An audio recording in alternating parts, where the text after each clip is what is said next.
Salut tout le monde, aujourd'hui je vais vous parler de non pas une mais deux BD, Petit et Demi-sang.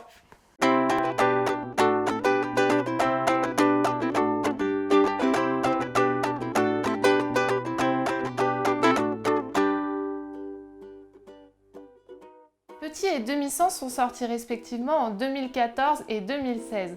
Au scénario, on a Hubert, qui est vraiment un vieux de la vieille et qui a entre autres travaillé sur les univers de Stéphane Wool, une très bonne série chez Ankama.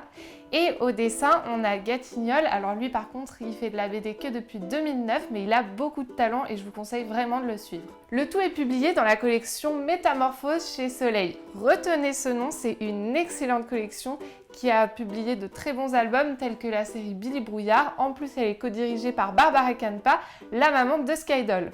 C'est vous dire si elle a bon goût. Les livres se déroulent dans un univers féodal où humains et géants cohabitent. Comme c'est toujours le plus fort qui l'emporte... Bah non, pas forcément. Non, rien.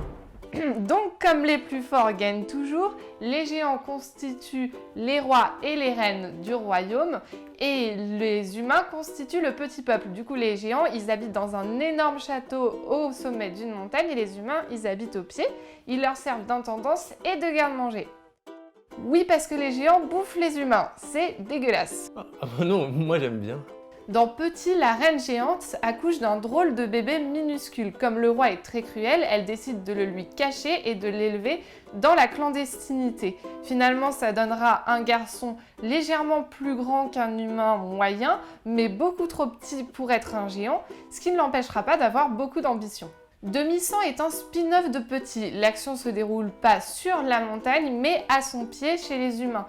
Le roi est chargé régulièrement de nommer un chambellan parmi les humains qui s'occupera de répondre à toutes ces attentes. Yori est fils d'un noble et d'une prostituée. Sa situation fait qu'il est détesté par tous les nobles parmi les humains, mais ça n'empêche pas que lui aussi, il est très ambitieux. Il va essayer de devenir chambellan, peu importe les dommages collatéraux que ça pourrait causer. Demi-sang est donc un spin-off de Petit. Cela dit, je vous conseille quand même de lire Petit en premier parce que dans Demi-sang, on a plusieurs allusions au premier livre. En plus, l'univers est mieux expliqué au début dans Petit, donc c'est plus pratique pour commencer. Ce qui m'a tout de suite plu dans ces albums, c'est l'univers. Il est cohérent et bien pensé. En plus, au fil de notre lecture, on va tomber sur des pages de texte qui expliquent en fait le background et qui sont super bien écrits. Et dans Petit, on a plusieurs histoires sur la jeunesse du royaume et notamment sur l'arrivée des géants et c'est passionnant. Le fait d'avoir fait un autre livre se passant à la même époque mais s'intéressant à d'autres personnages est vraiment une chouette initiative d'après moi. Ça permet de rendre l'univers encore plus riche et détaillé et en plus ça le rend cohérent, ce qui fait que c'est plus facile de rentrer dedans. Et puis comment ne pas vous parler du dessin, le trait est magnifique. On sent que l'illustrateur se fait plaisir notamment quand il dessine les visages des personnages parce que les expressions sont vraiment très belles et chaque personnage a vraiment une physionomie propre. Et puis ce qui est vraiment très intéressant aussi dans ces albums, c'est la colo. On est sur du noir et blanc et gris, ce qui fait que finalement le tout a une atmosphère assez triste mais très très belle.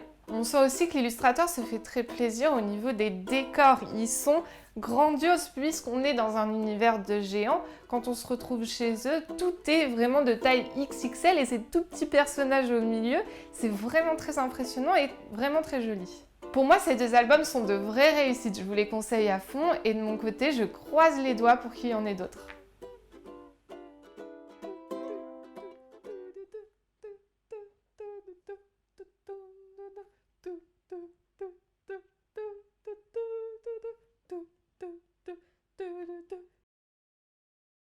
Comme c'est toujours le plus fort qui gagne.